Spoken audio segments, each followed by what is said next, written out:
roulons dans le brouillard hivernal aujourd'hui pour cet itinéraire bis. Nous allons à Glandon, un petit village dans le sud de la Haute-Vienne, tout proche à la fois de la Corrèze et de la Dordogne, un village d'environ 800 habitants.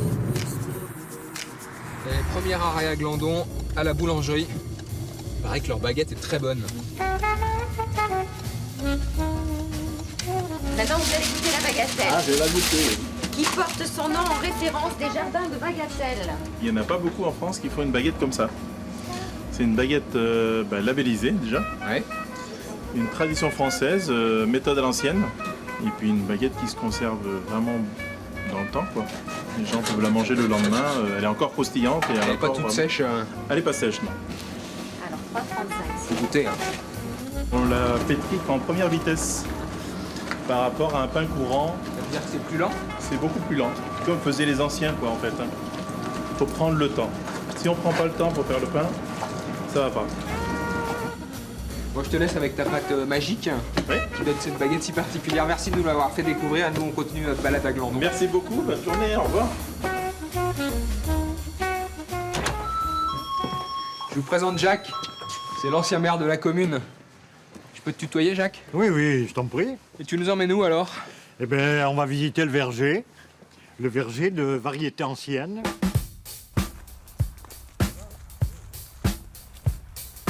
Je te pose une colle. Oui, Est-ce que tu sais quelle variété c'est? oui, ça, en voyant la pomme, c'est une chaux. Je révise ce que j'ai dit. Ah. C'est pas une chaux. C'est quoi? Non, non. Ça, c'est une... ouais, j'en sais rien. Je dirais une bêtise. Moi non plus, j'en sais rien. Je dirais une varnajou. Une varnajou. Oui. Voilà, la cour pendue. Alors pourquoi tu l'apprécies particulièrement? Parce qu'elle ne se défait pas à la cuisson. Et dans les pâtisseries, c'est assez remarquable. Elle est légèrement acidulée et elle est extrêmement savoureuse. On sent la pomme. La pomme. C'est toi qui les fais, les pâtisseries? J'en fais, oui.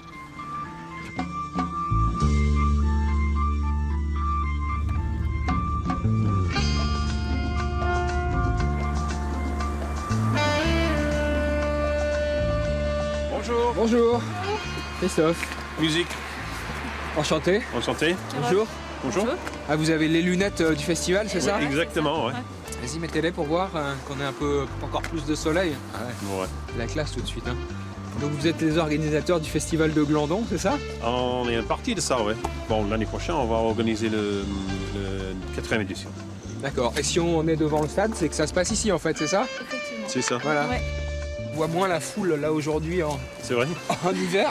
Mais heureusement, ils nous ont apporté des photos pour qu'on voit un peu ce que ça donne. On a deux scènes, on a un bon son. Nous avons aussi une scène ouverte où n'importe qui peut venir jouer s'ils ont envie.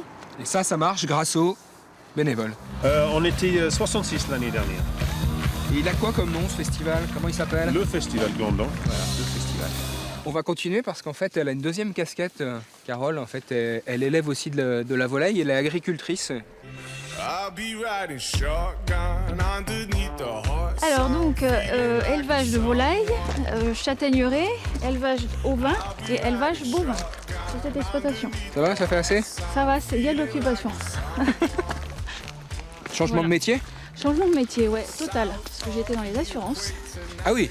Ouais, j'ai été dans les assurances pendant 18 ans et puis voilà, l'envie de rejoindre mon mari, de travailler à l'air libre. Voilà.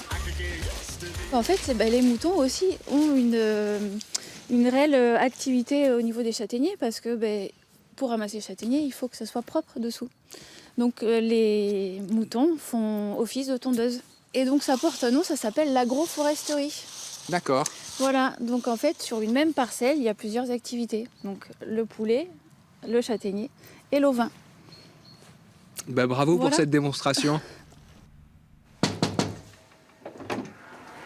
Bonjour. Bonjour. Christophe, enchanté.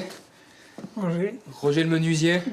ex-menuisier. C'est un petit musée ton atelier. Oui. Il y a plein de pièces, plein de choses, plein de jeux. Faut combien de temps pour faire ça? Faut pas compter son temps. C'est vrai? Moi je vais dire une bêtise, faut une semaine? Peut-être. Parce que vous voyez, quand on fait ça, c'est plus difficile à faire qu'une grande. On pourrait tricher, mais en fait ça marche pas. On peut monter dessus, on peut faire semblant. Hop. Qu'est-ce qui vous plaît quand vous faites ça? Je m'amuse. Ouais.